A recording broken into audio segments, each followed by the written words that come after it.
Buenas tardes a todos. Bienvenidos a una sesión más de MCS Talks de profesor a profesor. Les damos la más cordial bienvenida y agradecemos su presencia el día de hoy. Iniciamos, por favor. Muchas gracias, Marcela. Y bueno, pues primero que nada, bienvenidos a todos. Nos da mucho gusto tenerlos después de este receso vacacional que tuvimos. Y para empezar esta sesión tenemos a la doctora María Elena Martínez Tapia. Ella es profesora de Ciencias Básicas de Campus Chihuahua. La doctora María Elena es médico cirujano y homeópata con especialidad en epidemiología aplicada. Tiene una maestría en estadística aplicada, maestría en educación, maestría en ética para la construcción social. Tiene una certificación en educación para adultos, doctorado en educación, coordinadora de vigilancia epidemiológica de la región sanitaria de Chihuahua. Es profesora de cátedra de la Escuela de Ciencias de la Salud del Tecnológico de Monterrey. Es profesor de posgrado, de maestría de epidemiología de la Universidad de Durango, Campus Chihuahua. Es también presidenta del Comité de Ética de la Unidad de Investigación en Salud Chihuahua y es coordinador de salud DIF Municipal Chihuahua. La doctora María Elena nos tiene la ponencia Cartografía Social como herramienta para trabajo en comunidad. Bienvenida, doctora.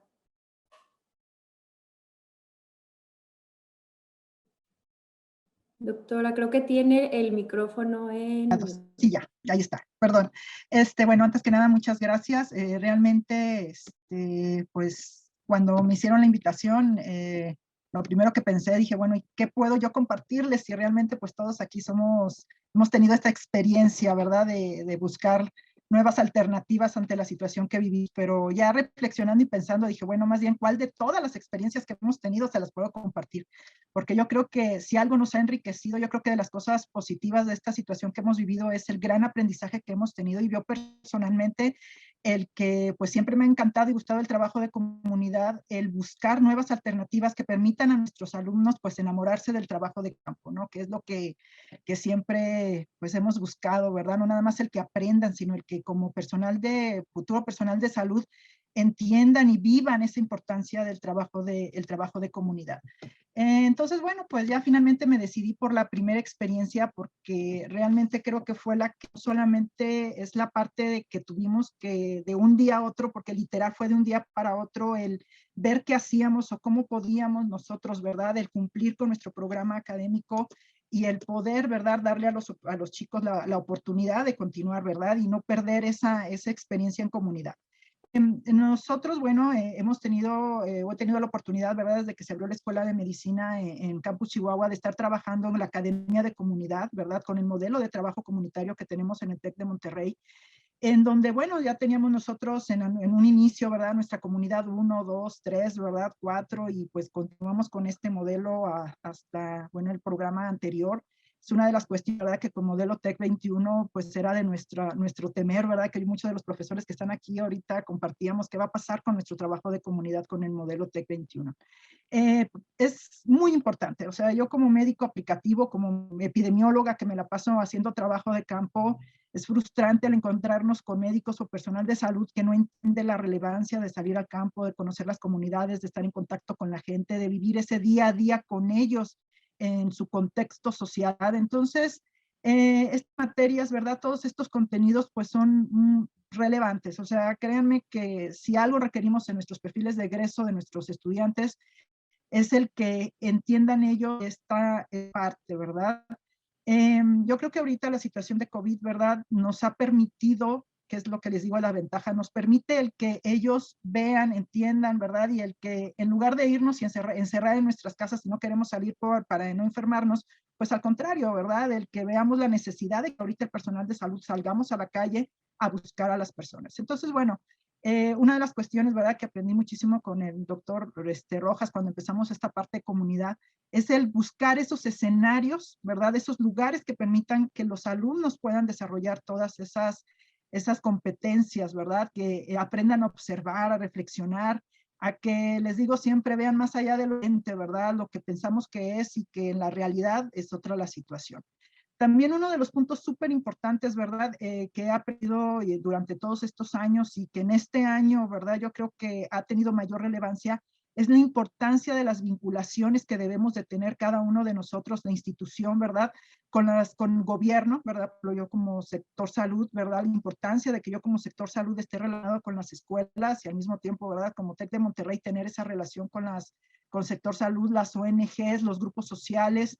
Hay muchos grupos que no están constituidos como asociaciones civiles, ONGs, pero que también nos brindan grandísimas oportunidades, ¿verdad?, para trabajar con ellos. Entonces, pues esa es la primera parte, ¿no? El tener esos espacios abiertos o esos escenarios donde nosotros podamos interactuar con nuestros alumnos y la comunidad.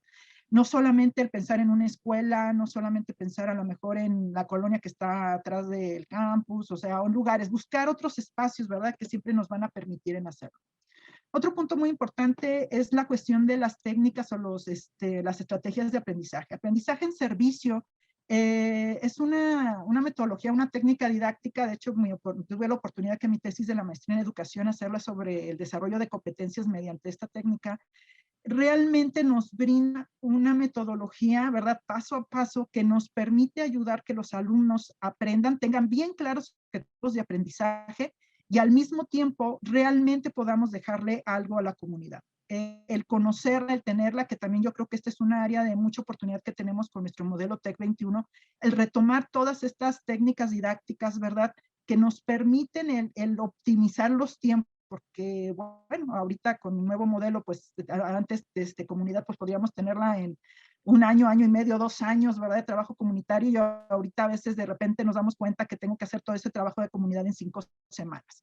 Entonces, bueno, esta metodología nos permite el tenerlo. Y algo muy importante, ¿verdad?, es que los alumnos pues se convierten en los protagonistas, ya lo sabemos, que tengamos nosotros la oportunidad de cubrir las necesidades reales de la comunidad. Yo creo que ese es uno de los puntos también que nunca debemos de perder en trabajo de comunidad. ¿Qué necesita la comunidad? No es lo que yo pueda hacer, no es lo que a ver qué fácilmente hacemos, no es lo que a veces el contenido del programa nos permite o buscamos hacer, sino que realmente yo le puedo dejar a la comunidad que sea de utilidad para ellos. Y bueno, pues planificar todas estas actividades y bueno, tenemos ese modelo, ¿no? Del aprendizaje en servicio. Aquí rápidamente, nosotros cómo lo teníamos diseñado en estos cursos. Primero teníamos en nuestro primer semestre Comunidad 1, donde buscábamos nuestra área de trabajo, nuestro escenario y hacíamos un diagnóstico de salud.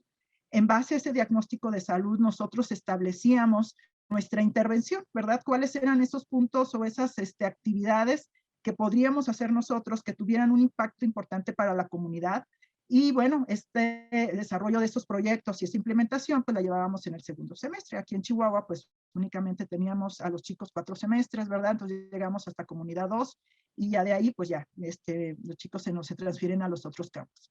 Durante ese proceso también es bien importante el contacto con nuestros socios formadores. Yo creo que también ese es uno de los puntos que nunca debemos de dejar a un lado, el tener siempre a alguien de la comunidad, del lugar, de alguna asociación, de las escuelas, del centro de salud, o sea, de algún lugar que nos permitan la entrada y nos permitan más fácilmente conocer cuáles son las necesidades. Entonces, siempre el tener ese socio formador, ese enlace con la comunidad, nos va a permitir el realmente tener un impacto importante y además, pues también nos brinda la cuestión de la seguridad y la facilidad, ¿verdad?, del trabajo con los chicos, tener a dónde llegar, dónde trabajar. También, ¿verdad?, el conocer las características de nuestra población, súper importante, ¿verdad? Tenemos ahorita experiencias de trabajar en asentamientos tarahumaras, en asilos de ancianos. Entonces, el conocer y el saber, ¿verdad?, qué características tiene esa población, pues también nos va a ayudar, ¿verdad?, a poder nosotros plantear las actividades y el alcance, sobre todo el alcance de los proyectos que tengamos. Es muy importante. Aquí quiero comentarles, ¿verdad?, rápidamente la situación que vivíamos y por qué lo seleccionamos, ¿verdad? Nosotros en Chihuahua desde el 2014 tenemos un problema muy serio, ¿verdad? Rickettsiosis transmitida por rificefalos sanguíneos, la garrapata del perro.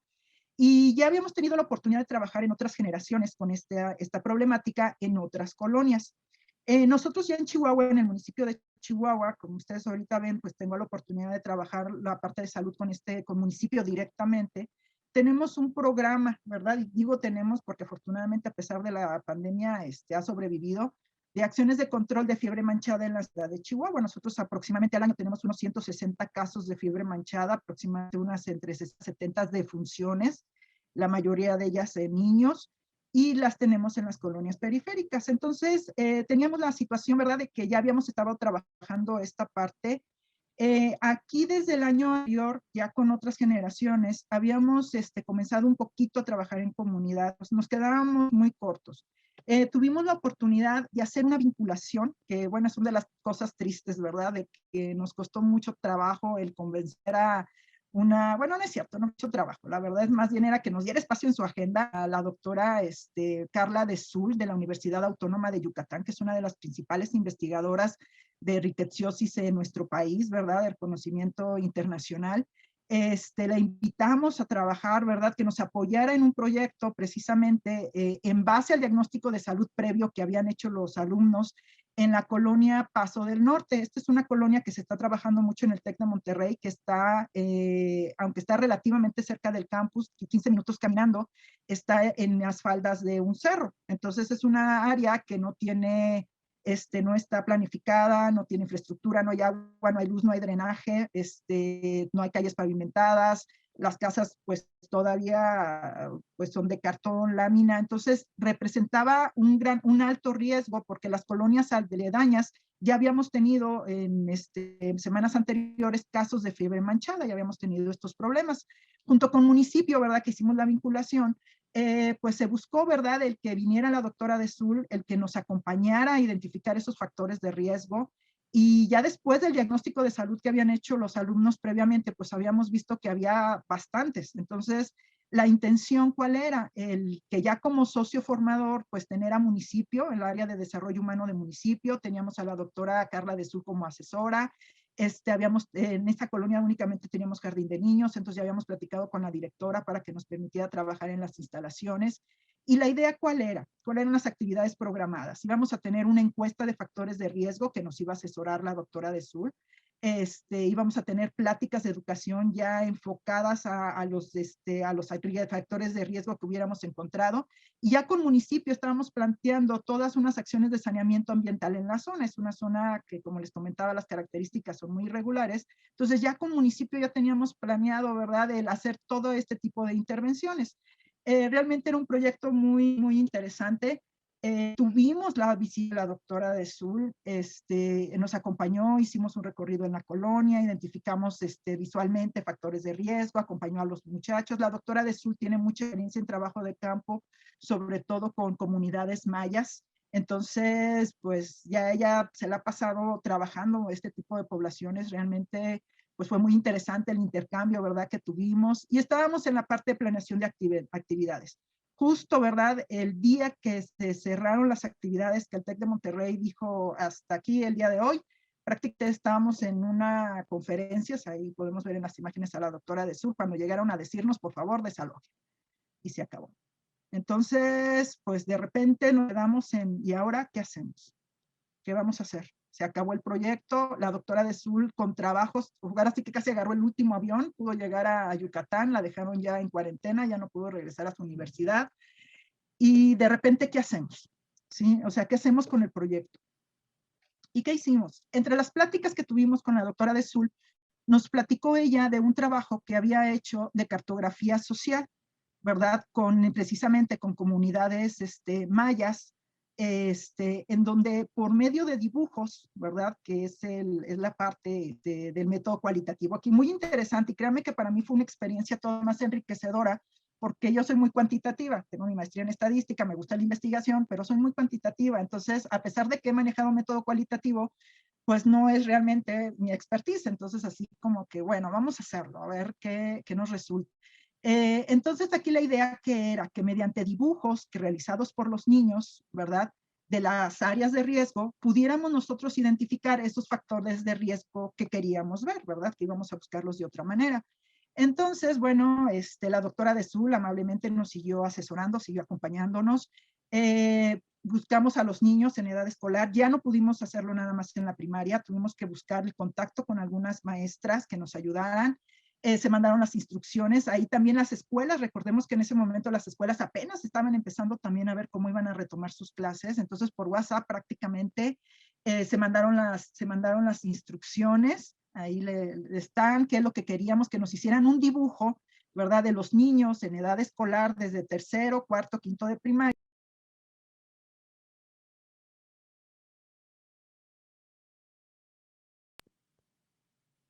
¿Me escuchan? Ya. Donde ellos nos describieran cuáles eran esas características, ¿verdad? De su hogar, ¿verdad? Sus hogares y que tenían relación con los perros, con las garrapatas. Entonces, bueno, pues tuvimos la oportunidad de que nos dieran, dieran varios dibujos. Tuvimos la oportunidad de que nos Doctora, compartieran perdón, nos dibujos. quedan 2 Sí, minutos. sí, gracias. Que nos compartieran sus dibujos. Aquí todos los dibujos que recibieron los alumnos los clasificaron, hicimos categorías, estas son las categorías que estudiamos, hicieron una base de datos, hizo el análisis, cada alumno hizo el análisis de una categoría, todo esto fue acompañado afortunadamente por la doctora de Sul, y pues tuvimos la oportunidad de varios productos, entre ellos un museo virtual, ¿verdad? Que desarrollaron los alumnos, que se los pasamos a los niños y a los maestros que participaron, en donde ellos pues pudieron ver sus dibujos en un museo, tipo museo. Entregamos el video de fin de curso, ¿verdad? Ahí está el enlace, un trabajo muy padre que hicieron los chicos. Y todos los resultados en cuanto a los factores de riesgo que identificados se entregaron al área de desarrollo humano del municipio de Chihuahua. Este trabajo que hicieron los muchachos sirvió para justificar todas las acciones que afortunadamente se continúan haciendo en la ciudad de Chihuahua.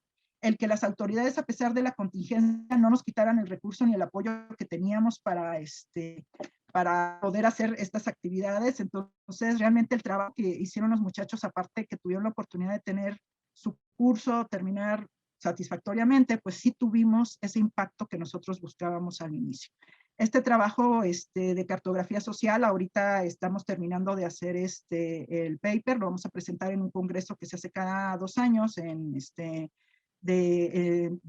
investigación en el área de pecuario, que nos permite, ¿verdad?, el participar y el que conozcan cuáles son esas características que identificamos ahora mediante otro procedimiento. Listo.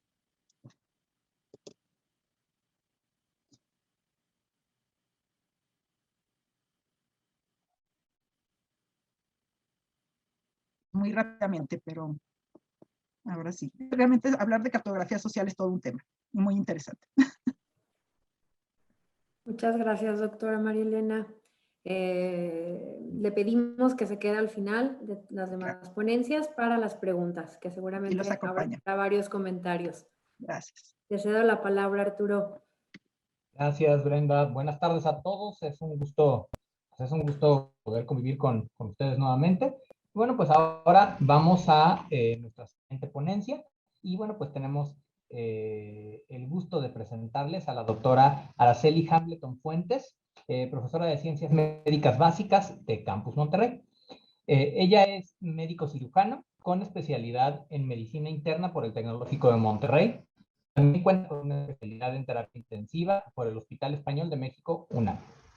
Es profesora de planta del Departamento de Ciencias Médicas en Campus Monterrey, miembro del Colegio de Medicina Crítica de Nuevo León, miembro de la Red Nacional de Educación en Simulación Clínica y de la Federación Latinoamericana de Simulación Clínica y Seguridad del Paciente, miembro del Grupo de Investigación e Innovación en Unidades de Aprendizaje y mentí de Writing Lab, y ponente en congresos nacionales e internacionales de educación y simulación clínica. La doctora Araceli Hambleton nos va a presentar su ponencia que se llama Algoritmo CR, un modelo de acompañamiento de profesor a profesor. Doctora, bienvenida y adelante. Muchas gracias.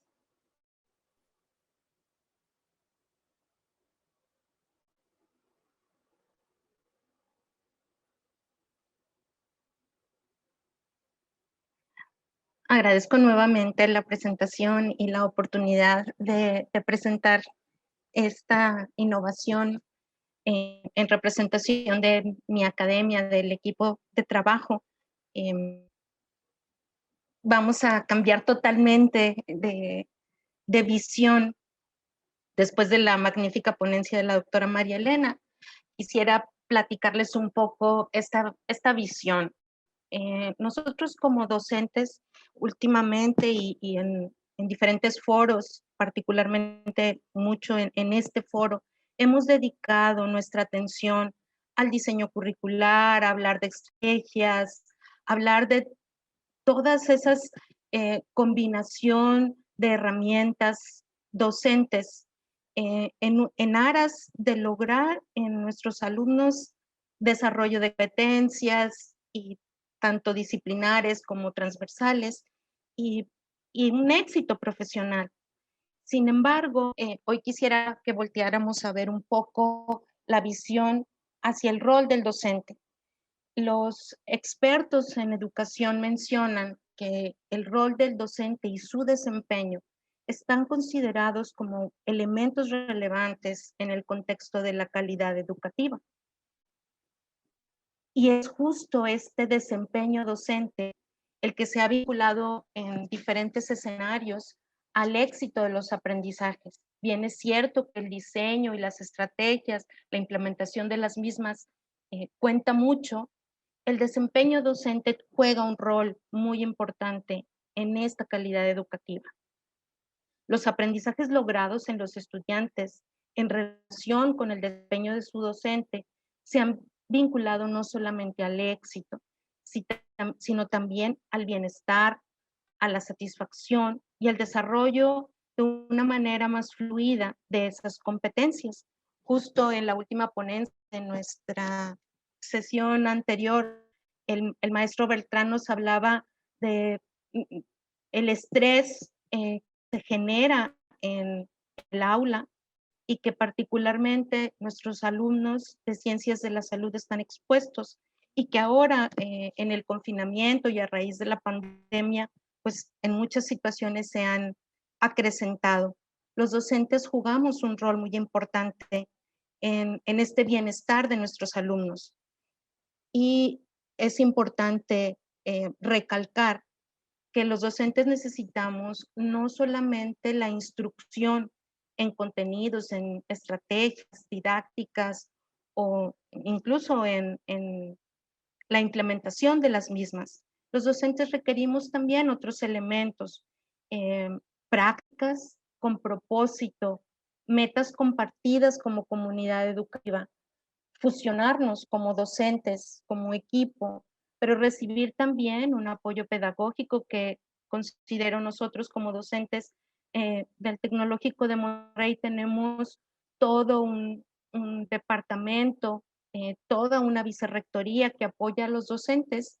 Sin embargo, en, en las bases entre nosotros mismos, entre esta comunidad compartida, sobre todo cuando tenemos que implementar un nuevo modelo como el que hacemos ahora a través del TEC 21, donde diferentes profesores de diferentes academias incluso forman parte del equipo, necesitamos procesos que generen vínculos, vínculos de confianza y de muy importante manera una comunicación efectiva.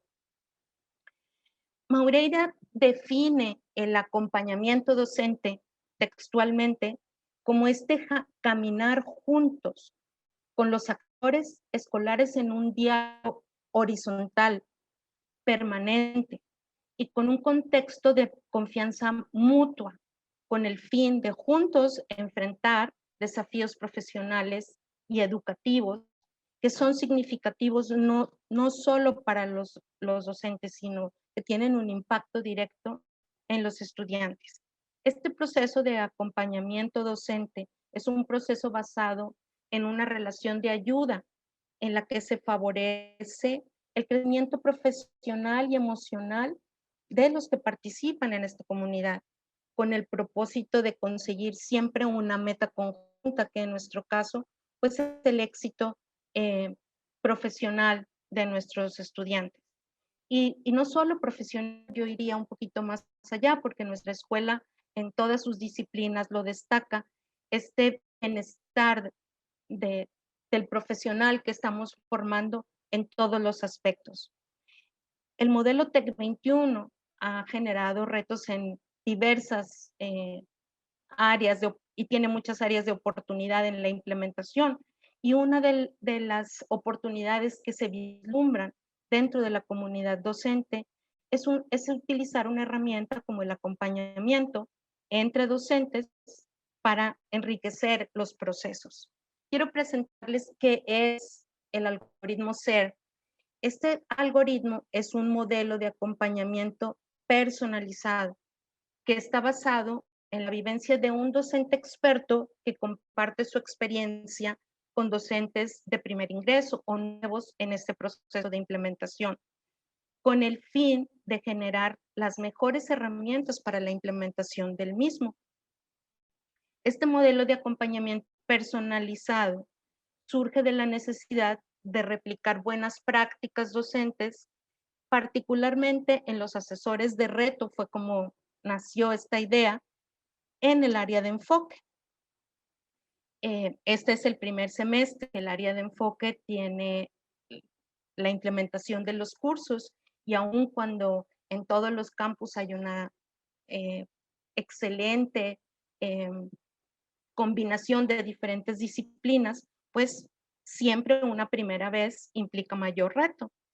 ¿Qué tiene de diferente este modelo de acompañamiento a los modelos de acompañamiento que existen incluso en el Tecnológico de Monterrey, en la Escuela de Educación Digital del Tecnológico, por ejemplo?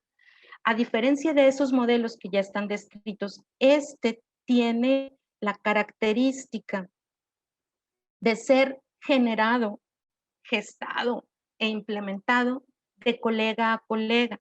Pero no solo eso, sino que es el docente experto en la implementación de ese curso quien genera el algoritmo. Definitivamente, la idea fundamental de generar este algoritmo de acompañamiento es brindar a los participantes de esa academia docente una experiencia positiva, pero más allá de eso, lograr y favorecer el bienestar en el aula, que en este momento es un aula virtual y que en algunos campus ya pudiese ser híbrida, pero en este momento pues se dificultan aún más las situaciones siendo en cursos híbridos o a distancia. El objetivo de esta implementación pues es justo esto, lograr implementar un modelo de acompañamiento docente entre pares que sea efectivo, empático y que tiene como finalidad lograr el bienestar en el aula. Les presento aquí un esquema, si bien es cierto, no está planteado como un diagrama de flujo terminal, sino más bien como este proceso en el que pueden girar hasta en círculo estas iniciales del algoritmo, que en unos momentos les voy a describir con más calidad. Les presento, se llama SER, puesto que el primer elemento del algoritmo es el conocimiento, el estatus, los requerimientos del docente, la comunicación efectiva, la empatía entre ellos, y el circuito aparentemente termina en una primera instancia en un repositorio.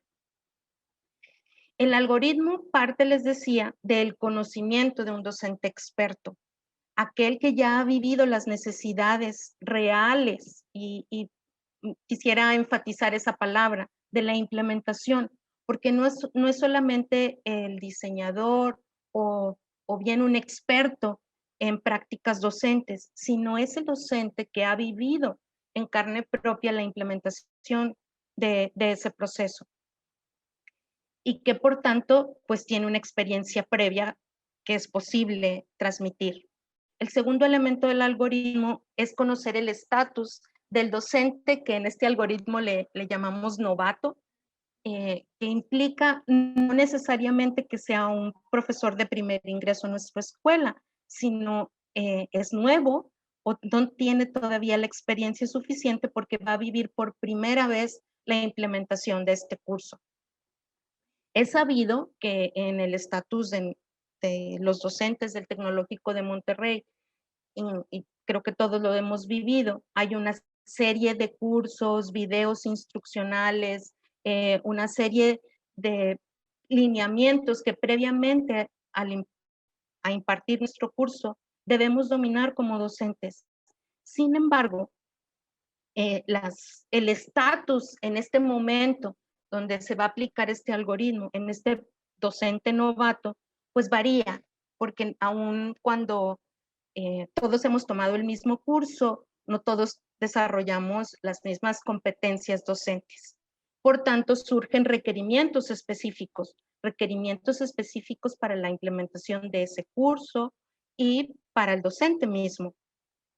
La clave del modelo, y por eso vuelvo a estar la C presente, es la comunicación, y debe ser una comunicación efectiva entre este par, entre el experto y el novato. La vivencia del experto le brinda la posibilidad de visualizar con antelación acontecimientos que van a requerir de una participación activa y puntual del profesor que está implementando el curso. Entonces, justamente ese acervo de experiencias vividas puede comunicarlas de manera efectiva con antelación y hacer que la vivencia en el aula sea menos incierta, tanto para el profesor novato como para los alumnos que están viviendo la implementación de ese modelo.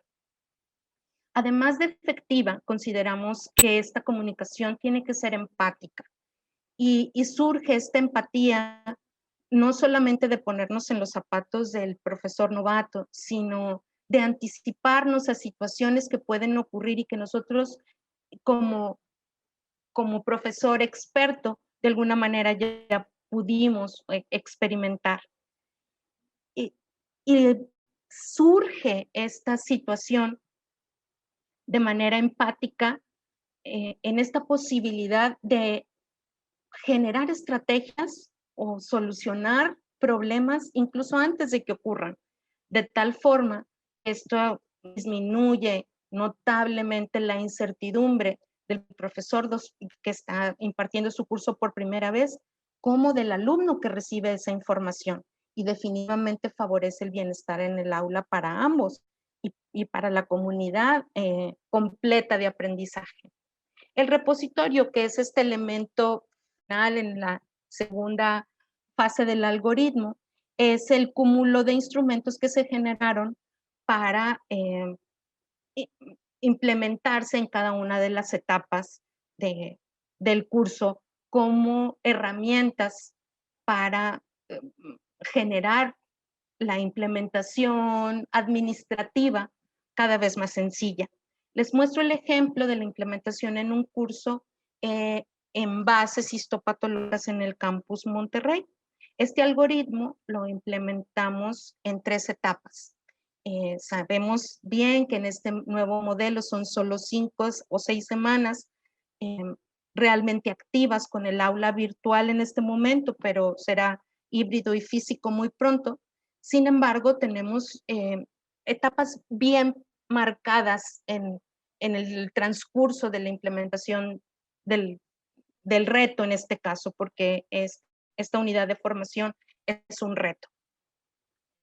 Les planteo aquí como en la etapa inicial, por ejemplo, 2 momentos muy importantes al inicio del bloque es generar una liga de acceso que permita la comunicación fluida entre profesores y alumnos, y un mensaje de bienvenida que parecieran cosas muy sencillas, pero si todos los profesores de la academia tienen claro estos 2 momentos en la etapa inicial, definitivamente la entrada al curso es mucho más simple.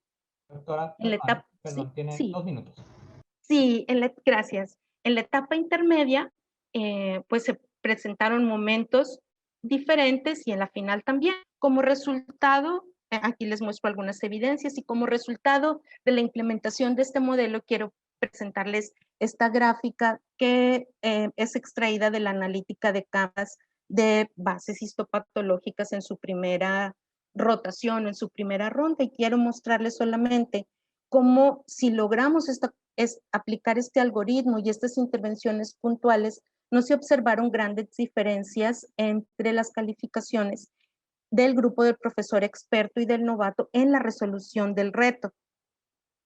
Y tampoco hubo gran diferencia en la parte teórica.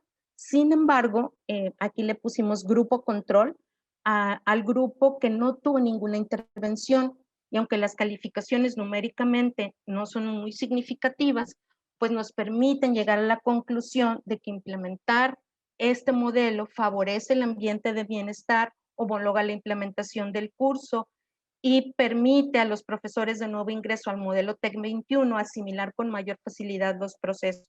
Consideramos que es reproducible en otros cursos, en otras unidades de formación, incluso en otras escuelas, y de tal forma que el rol del docente realmente en la construcción de este bienestar en el aula sea significativo. Quiero agradecer infinitamente a la maestra Lisette Hernández, quien fue el docente experto en este proyecto con mayor actividad en el diseño de los repositorios, y sobre todo al doctor Paz por su coordinación, al doctor Altamirano como profesor en el reto altamente participativo, y a nuestra directora del departamento. Muchas gracias. Muchísimas gracias, doctora. Nuevamente pedimos que se queden al final para las preguntas que puedan surgir. Muchas gracias y bueno, pues adelante, Brenda, con la siguiente ponencia. Gracias, Arturo. Y bueno, para la siguiente ponencia nos acompaña la doctora Iria Estela Cerón Gutiérrez. Ella es médico cirujano por la Facultad de Medicina de la UNAM, maestría con mención honorífica y doctorante en Ciencias de la Salud en Educación Médica. Está dedicada a la educación médica en instituciones de salud como Instituto Nacional de Pediatría, Instituto Nacional de Rehabilitación, Comisión es coordinadora de Institutos Nacionales de Salud, Instituto Mexicano de Seguro Social, así como en instituciones educativas como Facultad de Medicina de la UNAM, Universidad West Hill, Escuela Mexicana de Medicina de la Universidad La Salle. Tiene experiencia en investigación educativa, en publicaciones de artículos y libros, conferencista nacional e internacional. Es miembro fundador de la Academia Nacional de Educación Médica. Ha fungido como secretaria, vicepresidente y presidente, y desde abril del 2020 es directora del Departamento de Ciencias Clínicas en Campus Ciudad de México. La doctora Lidia nos presentará el tema Introducción a la vida profesional. Bienvenida, doctora, y le cedo la palabra.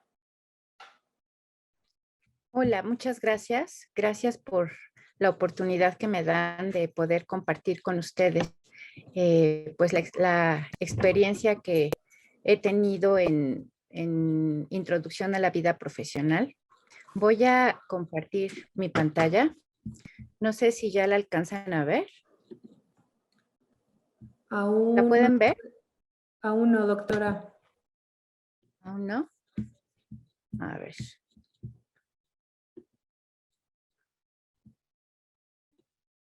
¿Ahí? Listo. Ok, muchas gracias. Bueno, pues les comentaba que hemos empezado esta asignatura que se llama Introducción a la vida profesional, y esta asignatura se lleva en el 6º año de la licenciatura de médico cirujano. Resulta, les voy a platicar rapidísimo, sé que casi no se ve, pero lo que quiero, les puse esta lámina porque lo que quiero que vean es que esta asignatura se lleva justamente al final de medicina, ya al final del 6º año, cuando tienen un trimestre que es el trimestre de optativas, y que aquí, como ustedes ven, se ve en color naranja, y entonces ahí toman la teoría que se llama Introducción a la vida profesional. Esta es otra manera de demostrarles cómo está en el mapa curricular de la carrera de médico cirujano. El objetivo general de la materia es, al finalizar el curso, el alumno habrá reflexionado de los temas más relevantes de su vida y su carrera profesional y contará con herramientas e información que lo preparen para su búsqueda de empleo.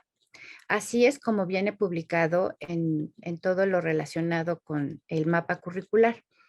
Cuando me hicieron el favor de invitarme para impartir esta asignatura, estuvimos pensando muchísimo en cómo desarrollar una estrategia para esta asignatura y para este tipo de alumnos. Me decía Omar y Marce cuando hablábamos de esto, de que teníamos que platicar cómo surgió la innovación. Y quiero contarles que, bueno, lo que se hace acá en Ciencias Clínicas es un trabajo en equipo muy, muy agradable, muy satisfactorio, que me apoyan la licenciada Karina Jiménez, que es la especialista de clínicas, y el doctor Enrique Yang, que es el director asociado. Estuvimos platicando mucho cómo hacer para que esta asignatura tuviera un giro importante pues en la vida de los muchachos. Entonces pensé, ¿cómo hacer para que alumnos avanzados de medicina se conecten con la actividad, pero no tecnológicamente, sino que se conectaran emocionalmente? Teníamos que considerar que son alumnos cansados física y emocionalmente, han vivido la pandemia en su máxima expresión, están hartos de las clases clínicas, además, como están terminando la carrera, están llenos de evaluaciones, tienen las evaluaciones nacionales, el Ceneval, las evaluaciones de cada asignatura y además en este nuevo planteamiento decidimos que no se hablaba de medicina. Y todo esto es porque lo que queremos es que los muchachos tuvieran bienestar al estar cursando esta materia. Las reglas que se pusieron son: no pasamos lista, los micrófonos y cámaras deben estar abiertos todo el tiempo, se puede intervenir en cualquier momento y es una reunión de amigos. Vamos a platicar de distintos temas. Siempre se les pide puntualidad y respeto y no ha sido complicado que ellos mismos se comporten así. El eje fundamental es la construcción de la avenida profesional a lo largo del trimestre. Tomamos dos pilares, uno que es avenida profesional y el otro que los muchachos conozcan las funciones sustantivas de la medicina y hemos agregado funciones del ejercicio médico moderno. Pero para que los alumnos puedan construir su avenida profesional, creo que es necesario que ellos recuerden y confirmen quiénes son y de dónde vienen, por lo que a lo largo del trimestre reflexionan con distintas actividades que en un momento se las voy a compartir sobre quiénes son y de dónde vienen, y ya después como última tarea es la definición de su avenida profesional. Además les pido que definan cuáles son sus reglas de vida. Yo les compartí cuáles eran mis reglas de vida y cuál era la palabra que los definía.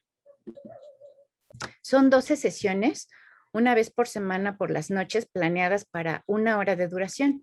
Es una sesión de introducción, una de cierre, y luego son 5 sesiones en las que solamente estamos ellos y yo, reviso literatura, la literatura que les doy, se comenta, se discute, y 5 sesiones con una actividad que llamamos Café Digital con un invitado experto. En el diseño, este Café Digital, traté de buscar personalidades médicas que conjuntaran de alguna manera las funciones sustantivas de la medicina y que tuvieran alguna combinación. Entonces, estos son algunos ejemplos.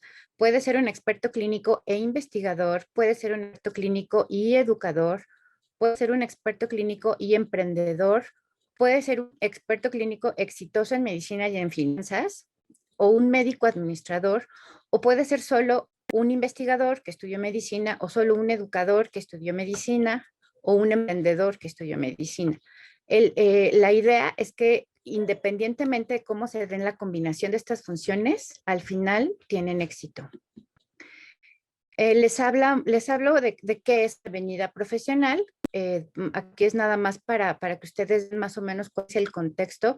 Es el camino que proyectamos una vez que terminamos la formación de pregrado. Implica una serie de decisiones para llegar al éxito profesional, pero va de la mano de la vida privada y sentimental. Son momentos que para poder llegar a esta toma de decisiones necesitamos momentos intensos de análisis crítico y de profunda reflexión de cada uno de nosotros. Entonces, vamos viendo cómo se están combinando las funciones sustantivas, la educación médica, la clínica, la investigación, pero también incluimos la administración, el emprendimiento como un factor muy importante porque originalmente, fíjense que yo no lo había considerado, pero en las primeras pláticas me di cuenta que todos los alumnos tienen algo de emprendedores. Ellos tienen el chip del emprendimiento, entonces fue necesario incluirlo como una parte importante dentro de la construcción de su avenida profesional y además no olvidar el aspecto personal. ¿Cuáles fueron los resultados? Bueno, pues los resultados, si ustedes me dijeran, dime 3 palabras, fue conexión, y les digo, no tecnológica, sino emocional. Hubo una empatía y logramos bienestar en los muchachos. La actividad Café Digital con un invitado experto creo que fue un éxito. Los invitados aceptaron platicar con ellos sobre su trayectoria profesional. La dinámica es que yo los presento y los alumnos inician haciendo preguntas, el invitado contesta y entonces se convierte en una conversación. Se acompañaba de experiencias y consejos, de risas, de momentos duros. Cuando uno de los ponentes platicó el diagnóstico de una enfermedad crónico-degenerativa, les contó toda la historia y fue un momento como muy, muy difícil, pero después cómo él pudo salir adelante y convertirse en lo que es ahora. Todos los cafés tuvieron duración de por lo menos 2 horas porque los alumnos no dejaban de preguntar y platicar con los invitados. La verdad fueron horas muy agradables y yo puedo decirles que la pasamos muy bien todos, los invitados, los alumnos, y yo misma disfruté mucho viendo a los alumnos cómo se estaban compenetrando con la actividad. Como les digo, pues a lo largo del trimestre los alumnos se mostraron interesados desde el inicio, se les dio la planeación estructurada con calendario fijo de entregas de tareas, de distintas actividades, y creo que eso le dio seriedad a la actividad. El trimestre pasado tuve 7 alumnos, todos ellos entregaron el 100% de las tareas, participaron activamente en todas las tareas, no tuvieron inasistencias, aunque bueno, yo no pasaba lista, pero me fijaba quién estaba y quién no estaba, todos tuvieron, y pasó algo ya complicado tanto para ellos como para mí, se nos traslaparon actividades y yo pensé que se iba a cancelar la clase y estaba yo esperando que me dijeran, doctora, ya no podemos, estamos ocupados, pero me pidieron no cancelarla, la iniciamos 1 hora más tarde, terminamos 2 horas más tarde después, pero ellos mismos buscaron la actividad y eso es algo que me dejó muy, pues muy contenta y muy impresionada porque no pensé que este tipo de alumnos tuviera esa respuesta. Durante las 12 sesiones, las sesiones tuvieron una duración de hasta 3 horas o un poquito más. Y eso es porque terminábamos la sesión, lo que yo tenía programado para el día, y los alumnos permanecían platicando, ya sea entre ellos o conmigo. Este es un ejemplo, quiero decirles que la doctora Gómez García me autorizó presentarles lo que ella hizo de su avenida profesional. Cada uno tuvo distintos intereses. Ustedes van a ver, les traje algunos ejemplos solamente, pero este es muy característico porque es un tren, como es una locomotora, y les voy a platicar cómo lo presentó ella. Ella me dijo, bueno, nos dijo a todos, yo voy primero y después viene todo lo que me gusta. Entonces a ella le gusta la clínica, le gusta la educación médica, la administración y la investigación. Tomó la decisión de no hacer una especialidad, ella tenía la duda de hacer una especialidad, tomó la decisión de no hacerla para hacer una maestría en nutrición, en especial en nutrición para neonatos prematuros. Como le gusta la investigación, quiere explorar el área de las leches y de la alimentación también en pacientes con cáncer. Entonces, ella tomó la decisión a lo largo de ese trimestre de no hacer la especialidad y se quedó ya buscando dónde hacer la maestría en nutrición clínica. La palabra que la definía era vida y así lo presentó ella. Yo se los presento ahorita muy rápido, pero ellos lo fueron presentando de una forma muy emotiva. La verdad, la última sesión duró como 4 horas. estuvo súper emotivo de todos. Este es otro ejemplo, la doctora Mercado Robles, igual me autorizó, fíjense ella cómo ve su avenida profesional. Ella dice que se imaginó un árbol porque tiene los pies en la tierra, quiere mantenerlos en la tierra. Su vida es la medicina, pero dice que del lado derecho está la carrera y del lado izquierdo está su vida personal. Ella en particular siempre habló de matrimonio y de hijos, pero la decisión que ella tomó ahí es que no sabía si hacer cirugía general o trauma. Y ahí decidió a lo largo del trimestre hacer traumatología y ortopedia. Estaba viendo la subespecialidad. Le gusta mucho la educación. Más adelante va a buscar hacer un diplomado en docencia y quiere ser emprendedora. Por lo tanto, ella va a hacer una maestría en finanzas. Este es otro ejemplo, la doctora Rosellón Escobar. Ella lo presentó muy bonito. Miren, ¿quién soy? Ella dijo, soy apasionada de la vida, soy una persona que disfruta cuidar de su cuerpo, mente y espíritu, soy curiosa, risueña, soy una persona en constante evolución a base de retarme constantemente, soy una hija cariñosa. Todo esto ellos lo fueron trabajando a lo largo de los 3 meses y esto era lo que presentaban al final. ¿Quién eran? ¿De dónde venían? Y su avenida profesional. ¿Y quiénes iban a ser? Ella se veía como una hija que retribuya todo el amor que mis padres me han dado, ser una amiga, ser una esposa en crecimiento personal con mi pareja, seré una doctora integral, seré una empresaria responsable, seré la mejor versión de mí, seré una persona que transforme al mundo. Aquí ella dice que lo presentó como si fuera un circo porque le gusta el circo y le gusta la alegría de la vida. Entonces ella lo presentó como si fuera un ticket a la entrada de un circo. Y entonces nos fue diciendo con años lo que iba a ir haciendo. Ella decidió hacer la maestría en ciencias y después la residencia en oftalmología. Esa fue una de las decisiones que tomó. Todos los alumnos coincidieron y se sienten presionados por el apoyo económico de sus padres al estar pagando el TEC. Entonces, ella en especial puso año en el que va a lograr su independencia económica y es el 2024. Pone años en todos sus eventos, las sedes en donde lo va a hacer, hasta su boda la puso ya en el 2027, puso que el nacimiento de su primer hijo es en el 2033 y va a poner una clínica oftalmogenética.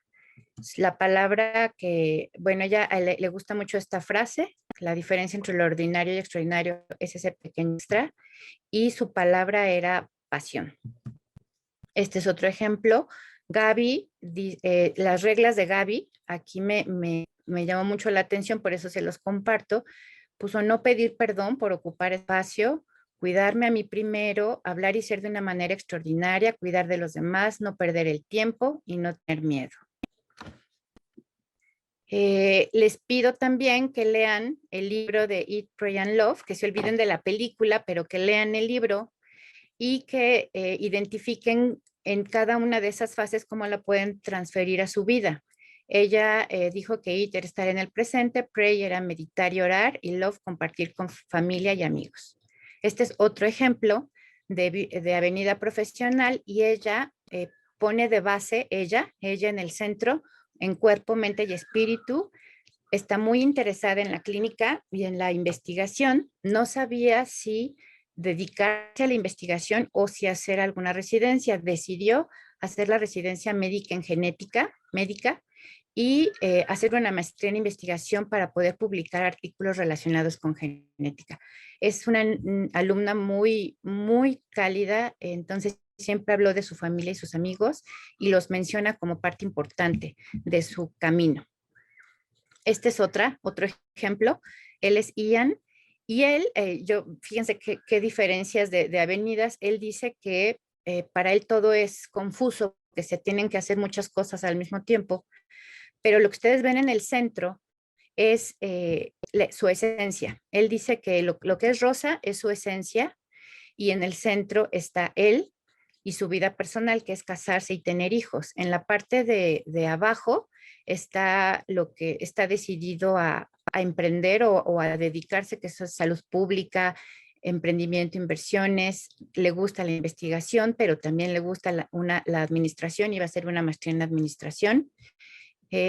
Confirmó su decisión, él confirmó la decisión de hacer pediatría y está pensando en irse a Alemania, por eso puso entre paréntesis esto de emigrar y dice que probablemente después hacer una maestría en salud pública.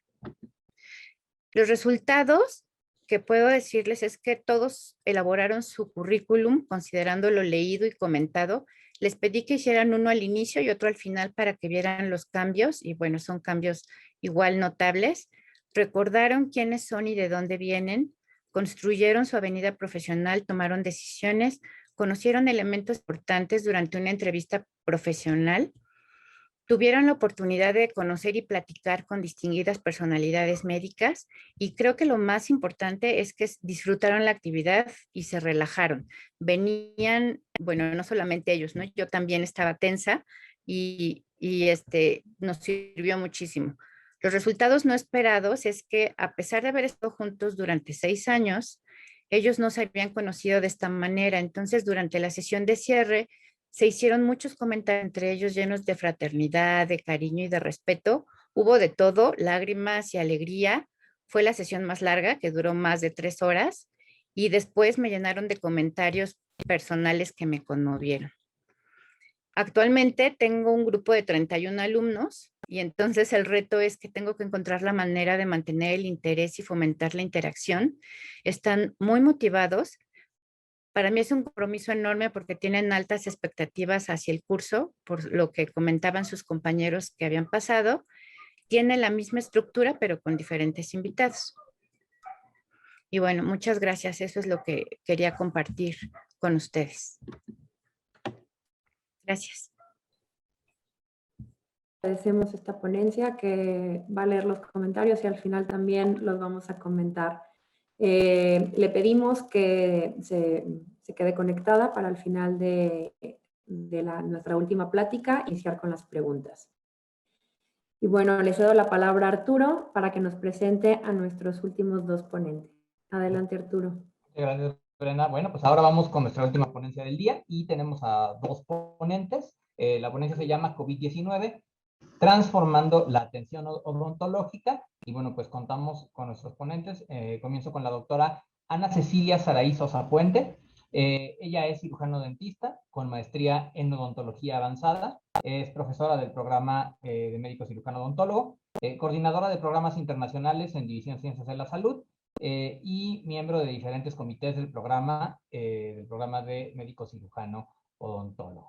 Y también, como segundo ponente de esta ponencia, tenemos al doctor Daniel Guerra, cirujano dentista con especialidad en cirugía maxilofacial, certificado por el Consejo Mexicano de Cirugía Oral y Maxilofacial, profesor del programa también de médico cirujano odontólogo, de las materias patología oral, farmacología y cirugía oral, coordinador del Centro Académico de Atención Odontológica y también miembro de diferentes comités dentro del programa de MO. Entonces, bueno, pues para cerrar con broche de oro, tenemos esta ponencia. Bueno, pues adelante, doctores, y bienvenidos.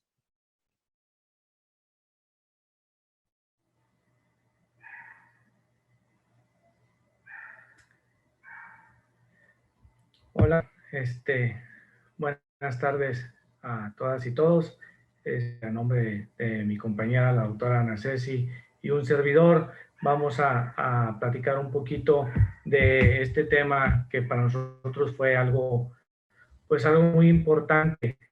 Le llamamos el COVID-19, transformando la atención odontológica, pues porque ustedes saben que seguramente el COVID a todo mundo nos ha cambiado algo. Pero para la odontología y sobre todo para pues, las personas que estudian odontología, pues la verdad es que sí cambió muchísimo, debido a que la odontología sí o sí nace con práctica. Yo, sin menospreciar a ninguna otra carrera del área de la salud, pero la odontología, si no tiene un contacto directo con el paciente, pues no hay otra manera de cómo enseñar. Las bases sí pueden ser enseñadas a través de clases en línea, pero pues las cuestiones clínicas, las habilidades manuales, pues eso no había manera. Entonces, platicando con con el director de departamento, de carrera, de división, pues oye, ¿qué vamos a hacer? Entonces nos dimos a la tarea de reunir un grupo de profesores expertos en atención clínica y formamos un comité de bioseguridad dentro del CAT. Para quien no sepa qué es el CAT, ahorita en la presentación venía, pues el CAT es el Centro Académico de Atención Odontológica. Es el centro donde los alumnos de odontología realizan sus prácticas. Y bueno, en este ratito les queremos platicar algo de lo que hemos nosotros estado modificando para poder hacer estos cambios o adaptación. Como bien saben, la odontología pues tiene un alto índice de riesgo o exposición a tener un contagio ante el COVID-19. El New York Times nos pone, en el 2020 nos puso mero arriba, y esto es debido pues a que muchos de cómo trabajamos en la odontología, ¿sí? Es a través de aerosoles. Todos nuestros equipos, todos nuestros aparatos, pues generan cierto tipo de aerosoles. Entonces, pues bueno, la odontología no podíamos dejar de trabajar. Yo creo que todos tienen alguna experiencia muy acorde ahí con las piezas de mano, cómo al estar trabajando las piezas de mano liberan este spray, estos aerosoles, estas micropartículas, que si bien es cierto, pues siempre ha existido y siempre nos hemos tenido que estar adaptando a estas circunstancias. En este momento, pues bueno, nosotros nos dimos a la tarea de ver qué podíamos hacer para pues aminorar esta cuestión de estos aerosoles, para generar una adecuada protección para los estudiantes y profesores, colaboradores y mismos pacientes que puedan estar en los cubículos de al lado, y con base a esto fue que nos planteamos nosotros, ¿no?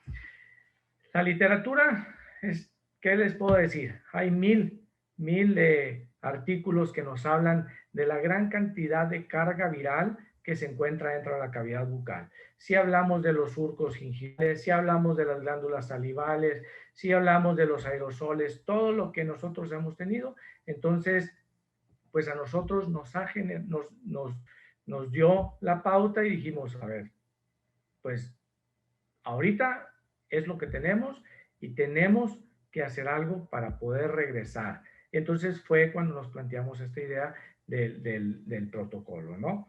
Entonces, bueno, nos dimos como objetivo, nuestro principal objetivo fue brindar un regreso a la práctica clínica con pacientes reales a los estudiantes del programa de MO, que es el programa de odontología, de una manera más segura, logrando una continuidad académica y desarrollando sus competencias y habilidades clínicas manuales durante la época de la pandemia del COVID-19. Este fue nuestro principal objetivo.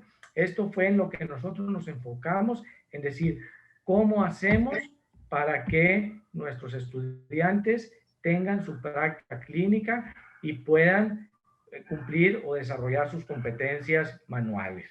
¿Ok? Y bueno, pues ya preparamos lo del protocolo. Muy bien, buenas tardes. Bueno, ¿qué hicimos realmente? La verdad es que sí era un tema muy preocupante para nosotros como programa, el hecho de que nuestros alumnos no pudieran contar con esa práctica que pues es inherente realmente a nuestra profesión. Entonces, pues durante el mes comenzamos, pues la verdad es que muy pronto, durante el mes de abril, pues se conformó este comité, que es el Comité de Bioseguridad, y comenzamos de la mano de literatura, de toda la cuestión que había en ese momento, porque la realidad es que no teníamos la información que actualmente sabemos que tenemos, ¿verdad? Entonces, pues durante ese tiempo, lo que es el mes de abril, mayo, fue que estuvimos trabajando, recopilando también diferentes, tanto recursos científicos, como viendo también qué estaba sucediendo alrededor, ¿verdad? Que había en las organizaciones tanto internacionales como nacionales, y ver cómo de todo podíamos adaptar y pues ponerlo en práctica en nuestra escuela. Entonces fue así que, bueno, ahí tiene la fecha que ya establecido, fue el 26 de mayo 2020, cuando quedó después de una revisión y nos autorizaron este protocolo de bioseguridad específicamente para Centro Académico de Atención Odontológica. ¿Y en qué consistía en qué consiste este protocolo de bioseguridad? Bueno, había que realizar cambios tanto en infraestructura como en los protocolos de atención específicamente. En cuanto a infraestructura, bueno, algunas cosas que ahorita las vamos a ver pues en fotografías para que sea más fácil de comprender, pero tanto en los cubículos dentales, en señalización dentro de la clínica, en la comunicación que había con admisión, el flujo de circulación sufrió un cambio, la cuestión del aire circulante también pues tomó un rumbo ahí como muy priorizante, entonces todo eso hubo que trabajarlo en cuestión de infraestructura. Ahora, en cambio, en la parte de los protocolos de atención, si bien nosotros, como mencionaba el doctor Daniel, tenemos una profesión que pues por sí sola corremos un riesgo, sobre todo de contaminación cruzada, entonces ya teníamos nosotros ciertos protocolos establecidos, sin embargo, ante esta contingencia había que reforzarlos. Entonces, dentro de los protocolos, bueno, hubo ahí una cuestión de filtros de seguridad, el equipo de protección personal sufrió algunas modificaciones, la forma de trabajar específicamente y también hubo cambios hasta en las técnicas de procedimientos. Hablando en cuestión de los cubículos dentales, de su lado izquierdo tenemos cómo veíamos el CAD, pues todavía hasta marzo del 2020 veíamos el CAD de esta manera. Siempre hemos tenido una división de los cubículos, sin embargo, no tenía una altura, digamos, tenía una altura de manera que fue como la comunicación muy dinámica, que el profesor estuviera muy en contacto con los alumnos.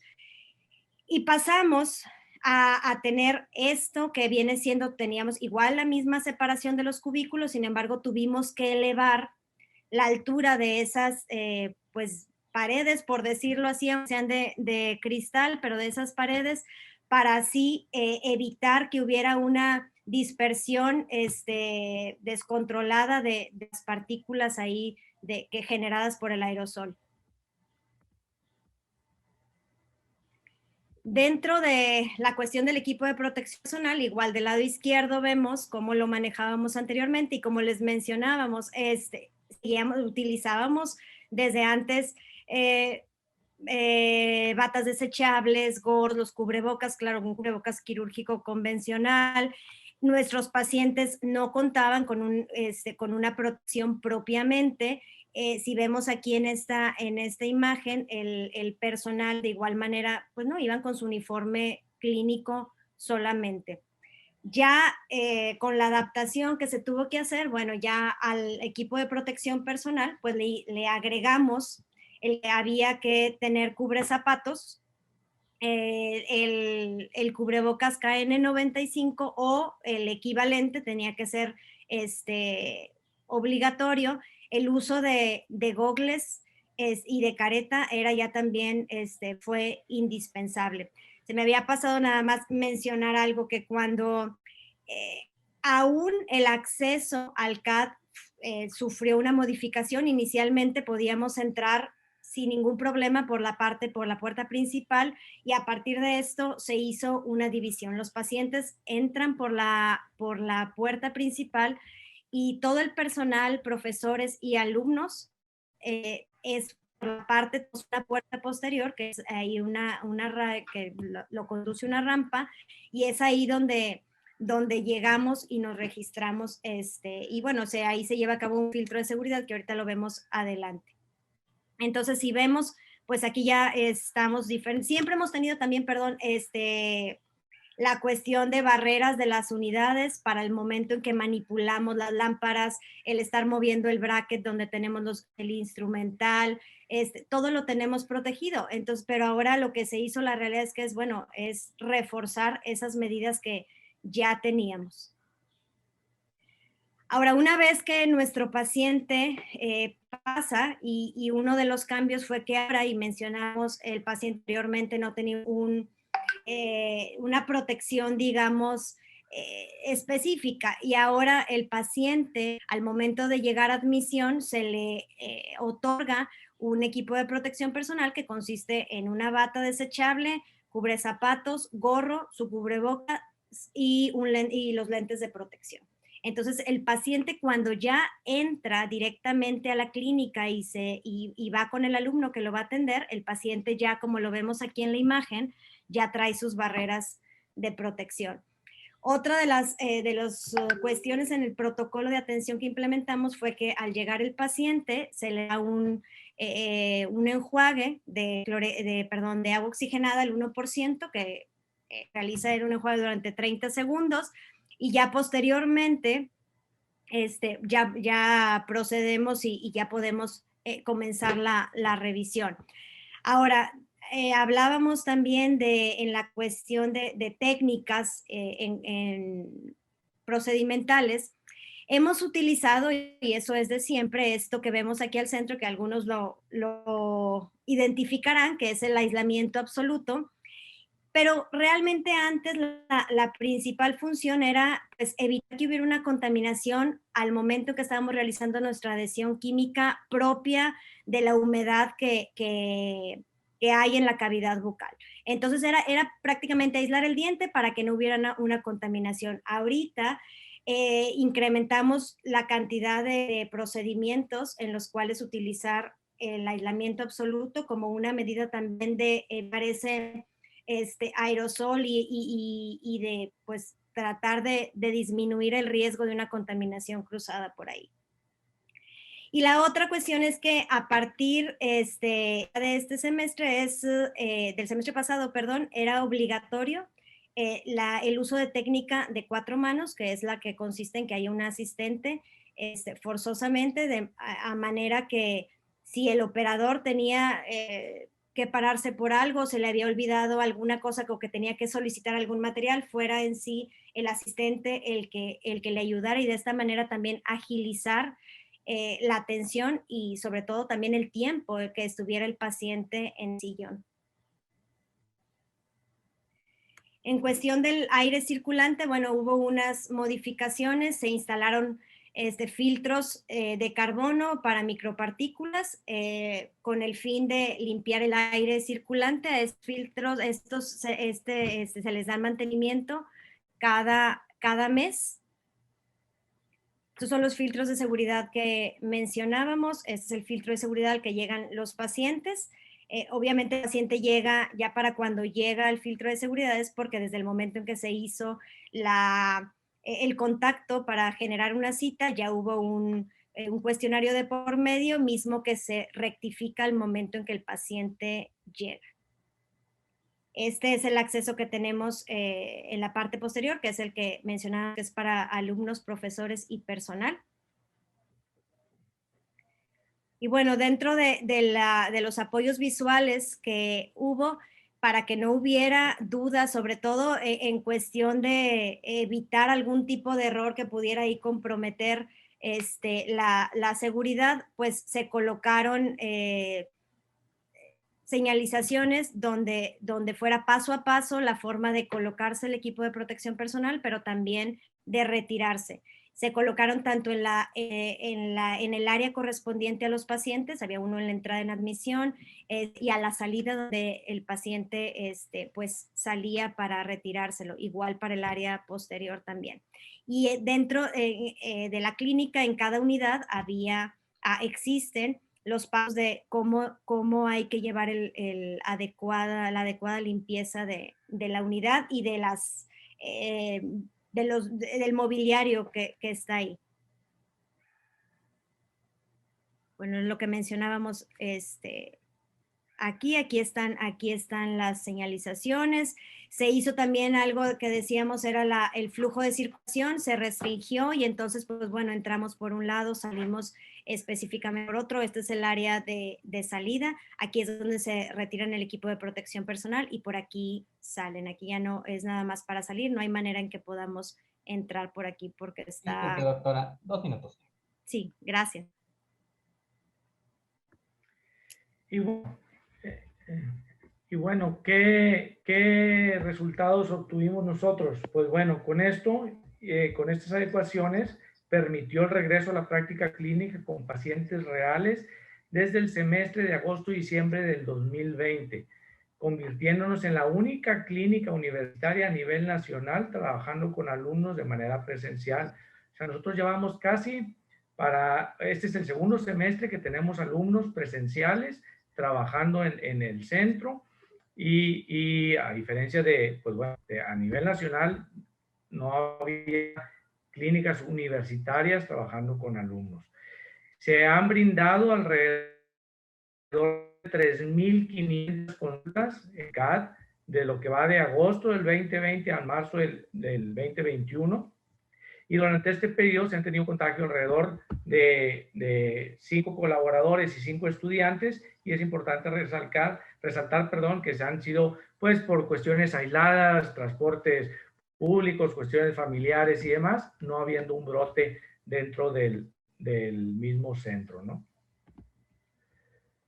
Y pues bueno, los compañeros que participaron en el Comité de Bioseguridad, la doctora Ada, la doctora Ceci, el doctor Víctor Cuervo, un servidor. Y bueno, la intención era que, como dijo el Señor de los Anillos, que no podemos elegir los tiempos en los que nos toca vivir, lo único que vamos a hacer es decidir qué hacer con el tiempo que se nos ha dado. Entonces, no teníamos opción, teníamos que entrarle, agarrar el cuerno, toros, el toro por los cuernos, como bien dicen, y hacer que los alumnos practicaran con estas nuevas adaptaciones. Y si bien la realidad es que esto ha funcionado no solo porque tenemos profesores comprometidos totalmente que se han adaptado, sino también la verdad es que hay que reconocer el esfuerzo de los alumnos porque son alumnos muy comprometidos, y si hemos llegado hasta donde estamos no teniendo contagios es gracias a que se han seguido el protocolo al pie de la letra. Muchísimas gracias por la invitación.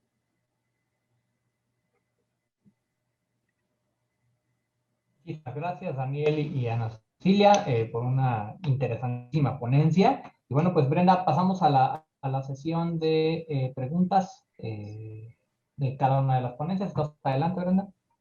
Gracias, Arturo.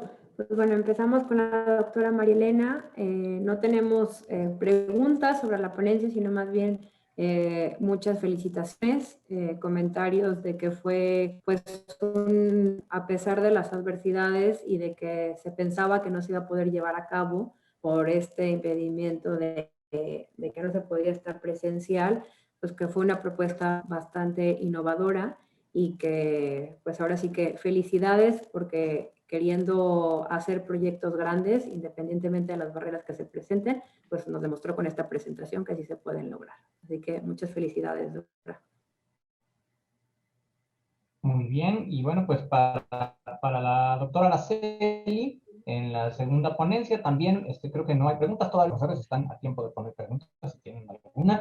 Pues la felicitan, doctora, por una excelente iniciativa, una muy buena e interesante ponencia que les gustó mucho. Me parece que vimos ahora pues por lo menos en las primeras 3 ponencias hubo como un hilo conductor, ¿no? Del acompañamiento, pues ideas de cómo mejorar, sí, justo en temas de acompañamiento. Incluso la ponencia de Daniel Nacesi también tiene que ver con cómo continuar actividades y dar ese seguimiento. Entonces, bueno, básicamente hay muchas felicitaciones y excelente ponencia. Entonces, bueno, esto fue para Araceli. Gracias, Arturo. Para la doctora Lidia, bueno, hubo también un sinfín de felicitaciones. Trajo porra, Lidia. Los 2 comentarios que quiero hacer énfasis es, bueno, pues que una excelente ponencia y un buen ejemplo de cómo humanizar no solo la medicina, sino también a la educación médica, y hubo varios comentarios que confirmaban y que estaban de acuerdo en que así era. También nos comentan que es un ejercicio de reflexión y autoconocimiento que se deberían de hacer todos los profesionales de la salud antes de su ingreso a su servicio social, y sería interesante ver el impacto de esta clase en el inicio de su vida profesional.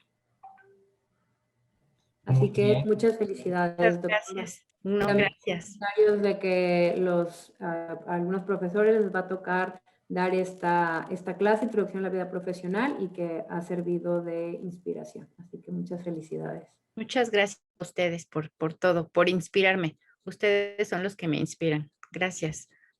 Y definitivamente me uno a las felicitaciones, bueno, también como parte del equipo Lidia del CCM, bueno, pues. Sí, Arturo. Pues muchas felicidades. Y bueno, para Ceci también, la verdad es que muchas, el día de hoy nos desvivimos en felicitaciones, creo que las ponencias fueron de una gran calidad, muy bonitas. Para ustedes les dicen felicidades por el empeño y profesionalismo en mantener la continuidad del programa de médico cirujano odontólogo. La verdad es que sí es una gran innovación, y bueno, con el número de atenciones que han dado, pues la verdad es que sí es de admirar. Entonces, muchísimas felicidades. Tienen un par de preguntas. La primera dice, tienen 3 preguntas, perdón, la primera, ¿tuvieron algún alumno que decidiera no regresar a clases presenciales y prácticas? Y en el caso de que así haya sucedido, ¿cuál fue el protocolo o qué sucedió ahí? Ok, muchas gracias. Muy interesante pregunta. Sí, la verdad es de que nosotros no nos salimos por camino libre, nosotros seguimos las directrices de la institución y se preguntó tanto a profesores como a estudiantes quién quisiera regresar y quién no quisiera regresar. Y de los dos casos tuvimos, ¿okay? O sea, hubo profesores que ellos, por su situación de salud, vulnerabilidad, lo que ustedes gusten, dijeron, yo no quiero participar ahorita, y ellos están participando a distancia. Y hubo alumnos que también lo mismo decidieron no regresar y pues retrasar ahorita sus prácticas clínicas, sus semestres clínicos, y más adelante pues lo retomarán sin ningún problema. Están llevando las materias teóricas que sean posibles llevar en línea, y lo práctico lo retrasaron. Muy bien. Muy bien, pues gracias, Daniel. También preguntan por ahí si han detectado a pacientes que hayan dado positivo a COVID posterior a su visita al CAR. Gran pregunta de Juan Gutiérrez. Sí, la verdad es que no hemos detectado tal cual posterior a la visita. Sí tuvimos un incidente ahí que es importante platicar, que tuvimos, pues, hay pacientes pues de todo. Entonces tuvimos un paciente que no nos comunicó que ese día había ido a hacerse la prueba por la mañana. Entonces él, a pesar de los filtros y todo, pues no presentaba algún signo o síntoma que nos hiciera dudar. Entonces se atendió ahí con nosotros. Había estado ese paciente atendiéndose a lo largo de una semana, porque había estado yendo diferentes días de la semana con nosotros. Entonces el día que él acude por la noche, recibimos una llamada de la alumna diciendo que, llorando, asustada, porque me acaba de hablar el paciente que es positivo. Entonces la respuesta primero fue, ¿positivo de qué? ¿Cuándo? O sea, ¿cuándo le hicieron esa prueba? En la mañana. ¿Cómo? ¿Y por qué no nos dijo? Entonces, bueno, inmediatamente pues lo comunicamos al doctor Daniel ahí como encargado del CAD, y nos canalizaron, y bueno, nos tuvieron ahí en observación a todos los que estuvimos en contacto directo con el paciente, porque se atendió, estuvimos trabajando, nos hicieron la prueba, y pues sí es importante el ver que éramos 8 personas a las que nos hicieron la prueba, y no hubo una sola persona que hubiera estado contagiada a raíz de ese paciente. Entonces, pues ahí es también cuando nosotros reafirmamos el que pues el equipo de protección personal es útil cuando lo utilizas de la manera adecuada, ¿verdad?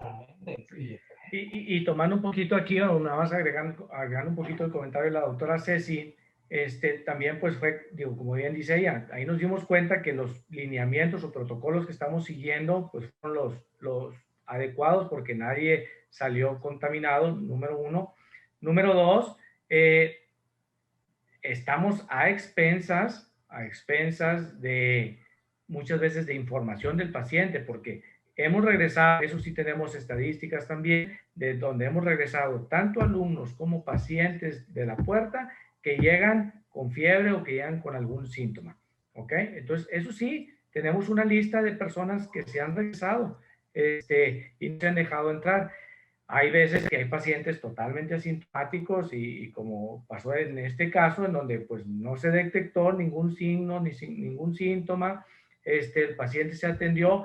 También hay que ser claros, afortunadamente la atención que se le dio a ese paciente fue solamente una revisión de seguimiento, entonces no hubo un procedimiento con aerosoles que hiciera gran circunstancia, pero bueno, pues seguimos a expensas de esto. ¿Cómo nos pasa con los pacientes VIH? ¿Cómo nos pasa con los X tipo de pacientes, no? Entonces, sí. Claro, bueno, vamos rápido con las últimas dos preguntas, solo de manera breve. Preguntan si, dada bueno, si se ha documentado el impacto en el rendimiento académico, ¿notaron algo en el regreso de estos chicos y chicas en términos del estrés, ansiedad, depresión, burnout? ¿Notaron alguna mejora? Inicialmente sí notamos que los alumnos venían con un tanto de pues temor a lo desconocido, ¿verdad? Una vez que fuimos avanzando, la verdad es que al contrario, los vimos animados, ellos se sentían pues hasta cierto punto como privilegiados porque pues en realidad éramos la única escuela y ellos lo podían corroborar que estábamos trabajando y que tenían ellos la oportunidad de seguir practicando. Entonces sí hubo inicialmente pues un estrés ahí y no ansiedad tal cual, pero sí como un temor a lo desconocido, pero la realidad es que fue gradualmente disminuyendo. Y bueno, la última pregunta dice, en las instituciones de salud aún es irregular la práctica odontológica y muchas escuelas aún no tienen la práctica. ¿Cuál va a ser el impacto a su percepción en la salud bucal de la población y los retos para los futuros profesionales? Bueno, yo creo que el impacto como tal, pues digo, lo que las personas, en un inicio empezamos viendo urgencias, entonces las personas que al día de hoy tienen una necesidad buscan dónde atenderse, ¿eh?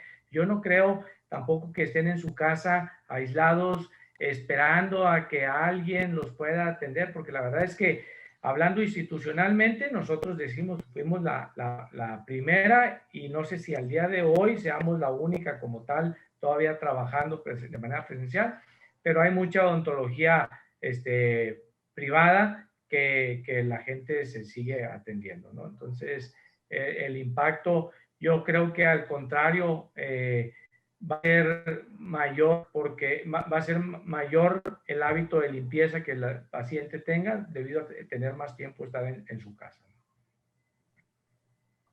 Y tanta educación que se ha dado, digo, en medios de comunicación, redes sociales y demás, en donde mantener una vida saludable, mejor alimentación y demás, yo creo que todo eso contribuye a que sea a que al menos se mantenga igual siempre. Muy bien, bueno, pues excelentes pláticas en realidad. Felicidades a todos nuestros ponentes. Muchísimas gracias por su disposición, como siempre. Y bueno, pues vamos a cerrar la sesión del día de hoy. Agradecemos a todos su presencia. Y bueno, pues como siempre los invitamos a participar, participen con todos sus proyectos que estamos seguros, otra vez, todo el equipo estamos seguros que tienen proyectos súper interesantes que quisieran compartir de profesor a profesor. Ahí está la liga del registro y nuestra próxima emisión va a ser en 2 semanas, el próximo, si es en 2 semanas, ¿verdad? Ya ni en qué día vivo, pero si es en 2 semanas, el 21 de abril. Muchísimas gracias a todas y todos y nos vemos en 2 semanas.